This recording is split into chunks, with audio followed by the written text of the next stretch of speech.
That's a good one. Well, as a kid, I watched my dad wrestle, and I always thought, you know, he came home with teeth knocked out and shoulders dislocated and things like that, and I thought, wow, there's no way I'm going to do that. There's no way I'm going to do that. Then I guess I was about 16 or 17, and he took me down to the ring, and we were in Pensacola, Florida, and he said he wanted me to help put the ring up, you know, just to see what the ring consisted of. He wanted me to see, so we put the ring together, and afterwards he said, "You going to try and hit the ropes a little bit?" And I thought, yeah, sure, while I'm here, nobody's in the building, you know, like, damn right, I want to hit the ropes, you know. So then I realized, like, after hitting the ropes, he said, hit the ropes and give me a tackle. And I said, what? He said, just give me a shoulder tackle, just hit me with your shoulder. So I hit the ropes and I gave him a shoulder tackle. He knocked me right on my ass, and I'm like, what the hell? You know, it just, the more I did it, the more I realized I loved it. And I guess ever since we were kids, my brothers and I would wrestle. I mean, we just literally pushed the furniture back.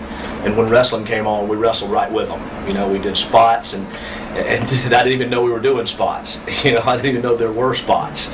But, I mean, probably after 10 minutes of wrestling with my dad in the ring, and he'd slammed me several times, I was like, that night, I said, Dad, how do you do this, man? I'm dying, you know? And he said, well, you know, eventually you get used to it. I'm like, no, how do you do it? Well, anyway, eventually I did get used to it. I fell in love with it. I mean, it's one of those things that once you do it, you're hooked.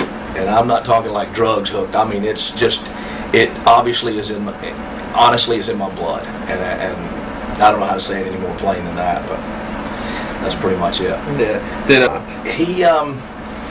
He kind of wanted me to. I could tell he wanted me to at first, but he wasn't pushing me. And once I decided that, you know, I loved it, you know, and I thought maybe one day I would do it, you know, he said, well, let's just make a road trip with us, you know, make a road trip with us. And I thought, okay, well, that's cool, that's easy enough. And so, how old were you about this? I was 18. I turned 18 in June, and this was in July.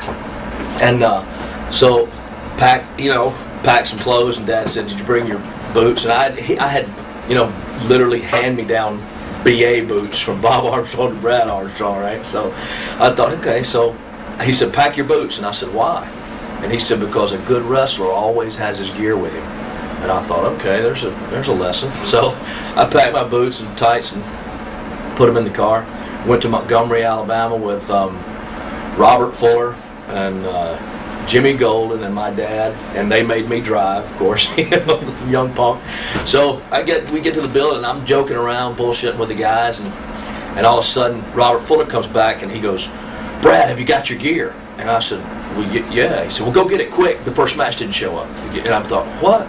So I'm going out to the car. It's like the longest walk of my life, out to the car with the keys, like, my gear, holy shit, I'm going to have to wrestle, you know? And then it hits me, like, I'm going to do this in front of people, you know? So anyway, I get back in, and I mean, I lace up the boots. It's like I'm shaking like a leaf, man. And I wrestled against a guy named Jerry Roberts, who, if you go way back, Jerry Roberts was one of the Hollywood, or the Hollywood Blondes with Buddy Roberts of the Fabulous Freebirds with their manager, Oliver Humperdinck.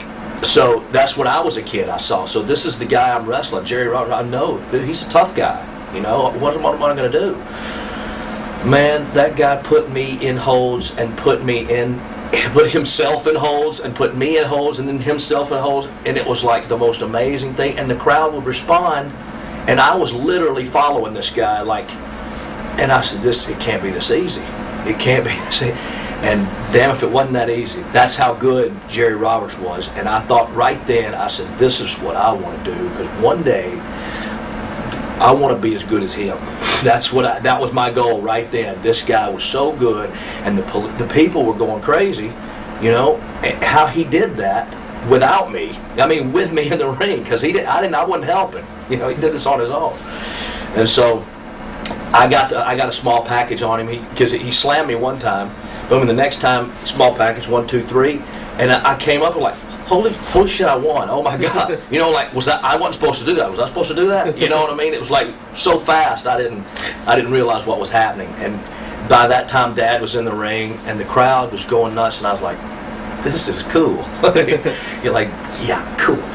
Yeah, and it was really neat. So I was, like I say, hooked.